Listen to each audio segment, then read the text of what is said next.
Morning, all. All right, so I want to start off today talking about the salary cap. Salary cap is always an interesting conversation to have because we get into who's greedy, who's not, who's really looking out for the team, who's looking out for themselves. The reality is, sometimes it's not as apparent as the cap hit might tell you. So, max contract is something to keep an eye on. That's the maximum amount of money that a player could get under the salary cap. 20% of the cap is basically what they're allowed. So, the first year the salary cap was 0506, a maximum salary cap hit would have been 7.8 million. It went up to 8.8 million in 0607. It then broke into the $10 million range, 10.06 million in 0708. What's interesting about that is it stayed above 10 million, and yet that's a conversation we very often have about, well, players who make 10 million or more, it's kind of greedy, right? So it goes from 10.06 in 0708 to 11.34 in 0809, up to 11.36 in 2009-2010 to 11.88 2010-2011. Again, keeping in mind that through all those seasons, anybody making over 10 million, that's kind of greedy. What are you doing? And so it's one of those interesting things where that's your maximum cap hit, but teams generally don't pay it. And then it jumps quite a bit. 2011, 2012, it goes to 12.86. It hasn't been below 12 million since. It's 12 million exactly in 2012, 2013. 12.86 million again, 2013, 2014, up to 13.8 million, 2014, 2015, to 14.28 million, 2015, 2016, 14.6 million the year after that. And then it crosses another threshold to $15 million in 2017, 2018, 15.9 the year after, 16.3 in 2019, 2020, and it stayed the same until 2022, 2023, where it goes up to 16.5 million. This year it's $16.7 million. So who's making 16.7 million under the cap? Nobody. Who's near it? Nobody. So Nathan MacKinnon this coming season will be the highest paid player salary cap wise. So from a perspective strictly of what's the cap hit, he's the highest paid guy, which tells you part of the story. Very often players are paid a lot of money up front. We will come to that over here. So McKinnon's cap hit is 12.6 million. And now his salary this year is $16.5 million.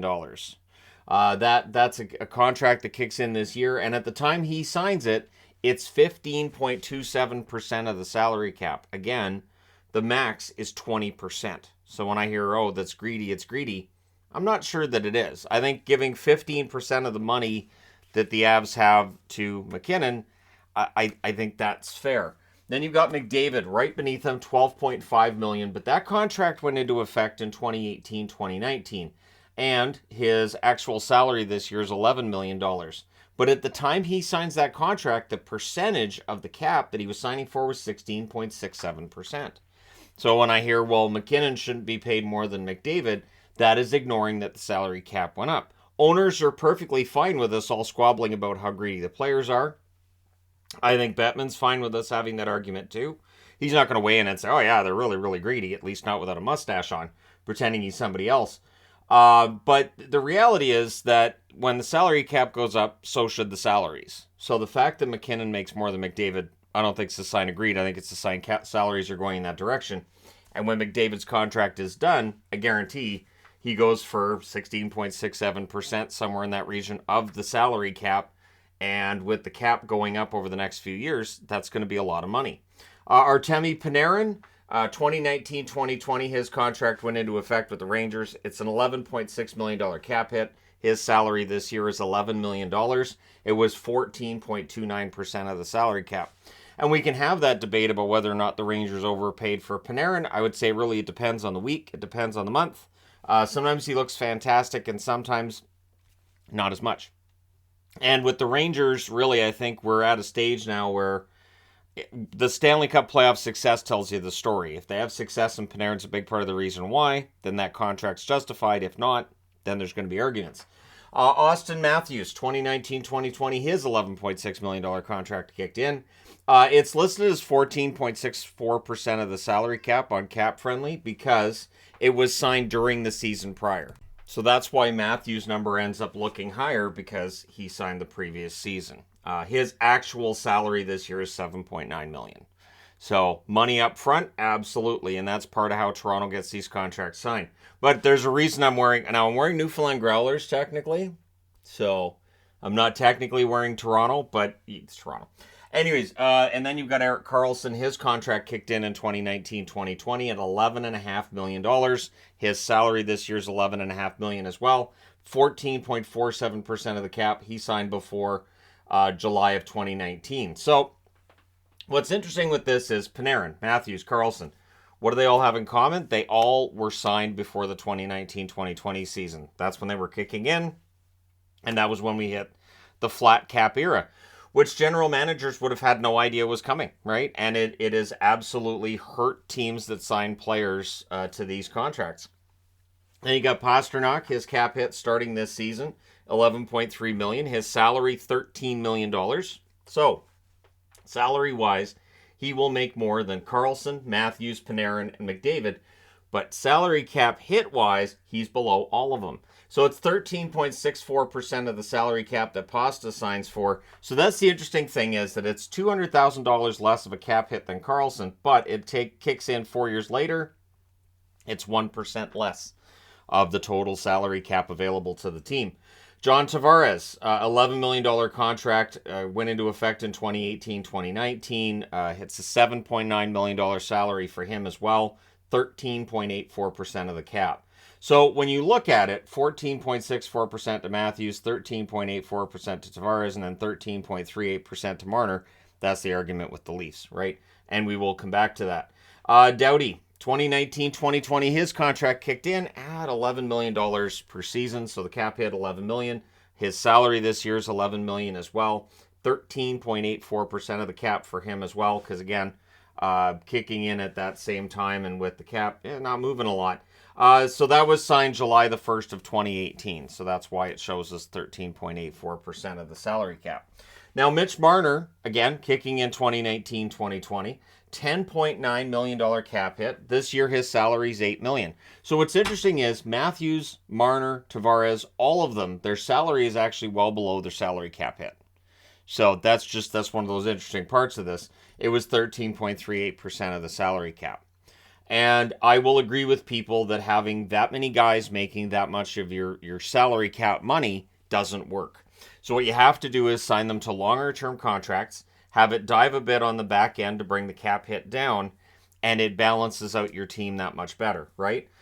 Carey Price, going into 2018-2019, his contract kicked in. He signed that July the 2nd of 2017.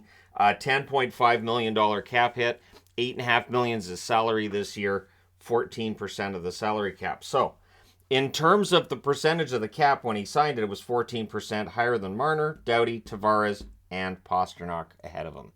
But again, he signs that prior, so it makes his cap hit look better by comparison. And this is where I think as fans we sometimes make this mistake, that we say, okay, this player, and again coming back to McKinnon, he shouldn't make more than McDavid because McDavid at $12.5 million, he's the number one guy. However, in terms of the salary cap, it's gone up from where it was under McDavid. So really, again, it's an argument that fans make that owners are like, yeah, that's a good point.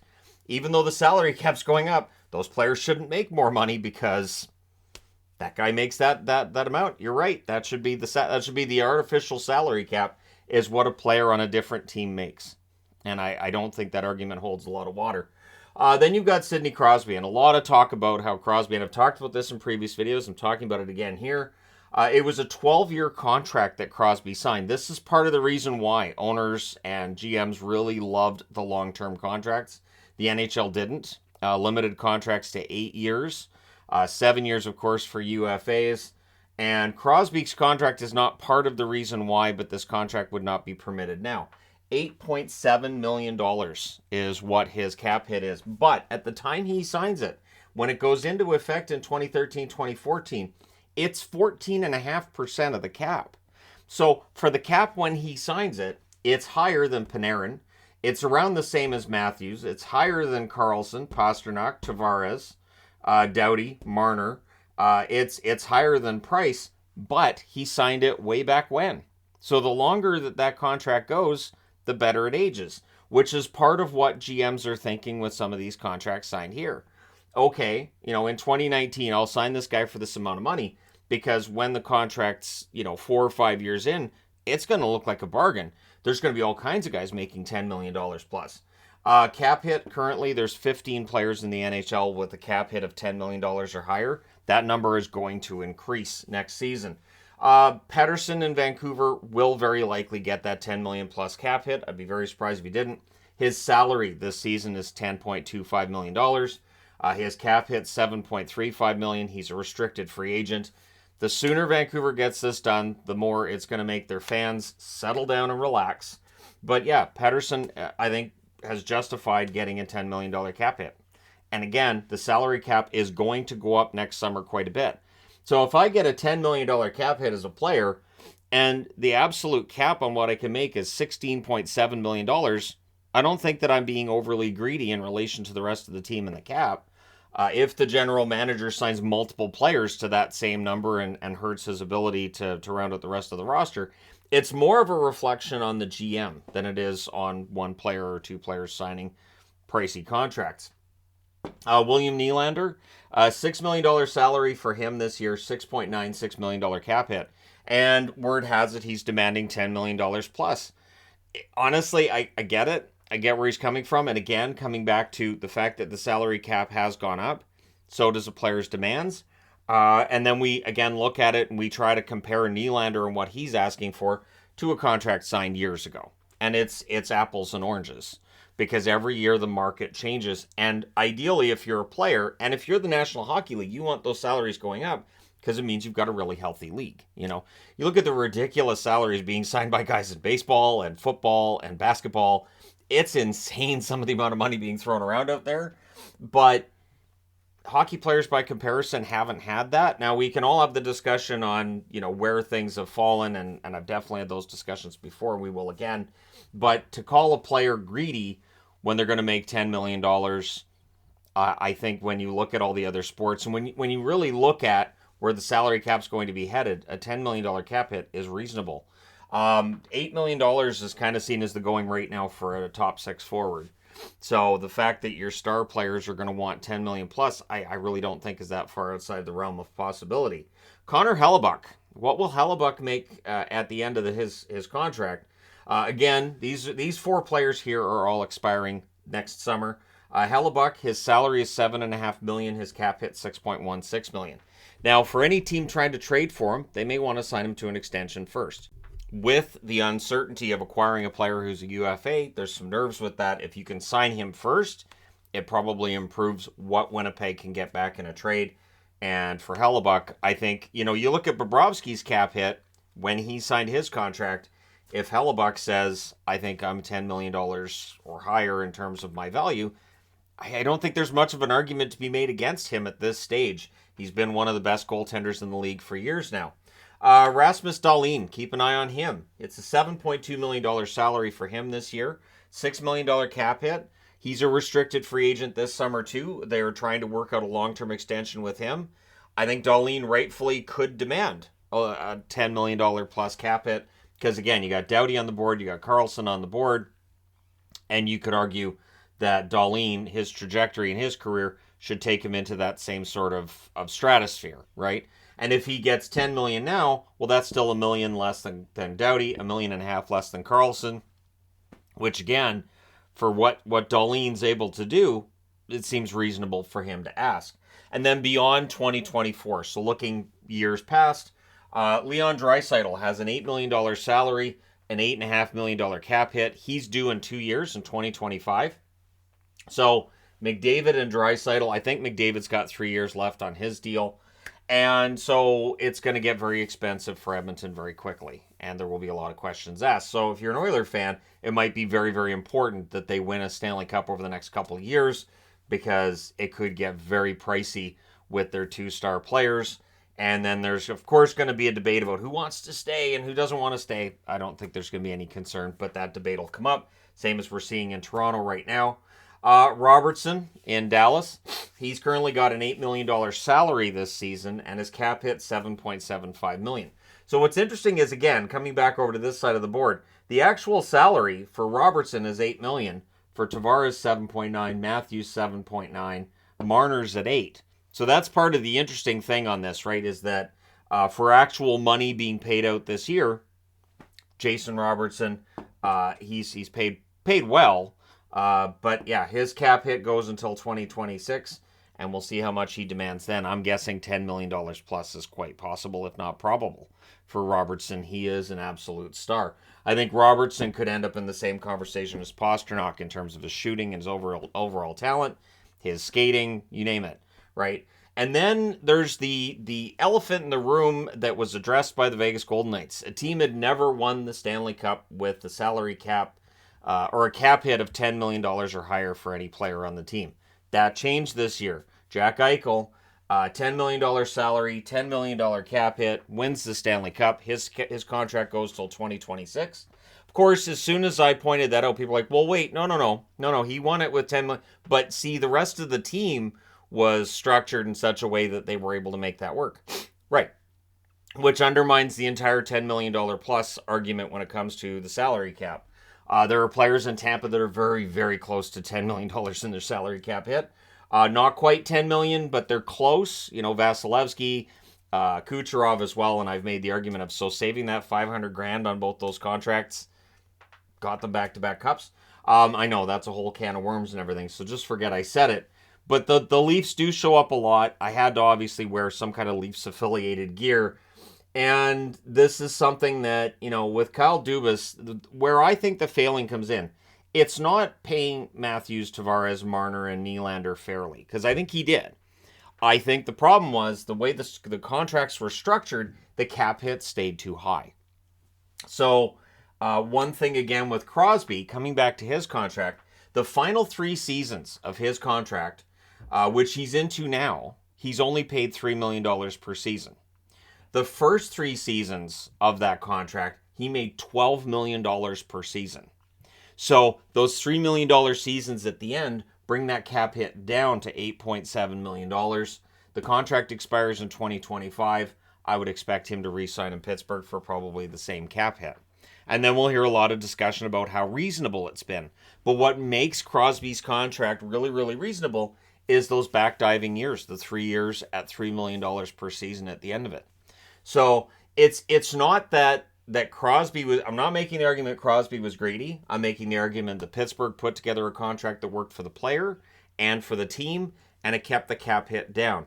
This is where we get into the conversation about whether the salary cap is real or not. Like, coming back over to McKinnon, $16.5 million is how much money he gets paid this year, but his cap hit's $12.6 million because of how the contract's structured. It is a discussion we can have at another time too, because sometimes when you look at who's actually making money this year, and then you look at cap hits, they could be quite different.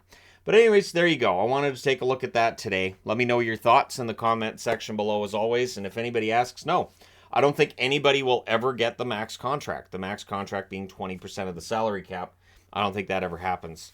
But if it did, I would defend a player's right to ask for it, a team's right to give that player that amount of money, and then we can all discuss how they're not going to win a Stanley Cup, because that, of course, would be the discussion point right after.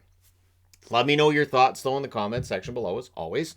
Don't forget to hit like and subscribe if you're browsing your way through. You just happened upon this video. Thank you guys so much for watching, for all your support. I will talk to you again soon.